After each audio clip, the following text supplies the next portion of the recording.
Bruno Fison, je suis grand rabbin de Metz et de la Moselle. Je suis docteur vétérinaire également, donc membre de l'Académie vétérinaire de France.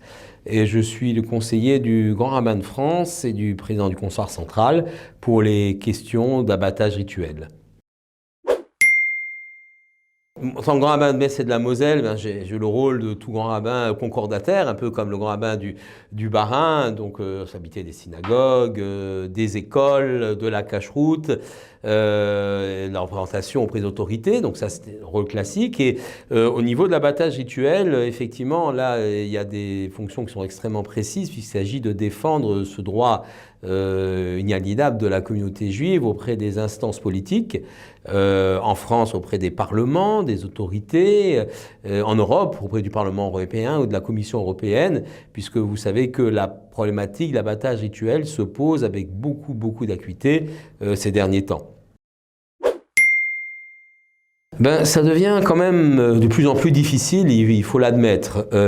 Si pour la France, je ne suis pas très inquiet parce que la conjoncture politique ne prête pas à une interdiction de l'abattage rituel, on a d'autres pays en Europe, et tout proche de nous, la Belgique, qui vient d'interdire l'abattage rituel.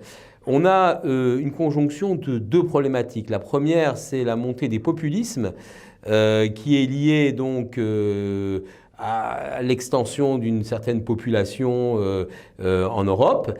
Et on est un peu un dégât collatéral. Et puis de l'autre côté, une montée des mouvements de protection des animaux qui sont de plus en plus puissants, qui ont beaucoup de fonds, beaucoup d'argent, et qui font assez dans la simplicité, et qui s'attaquent souvent en priorité à l'abattage rituel juif et musulman.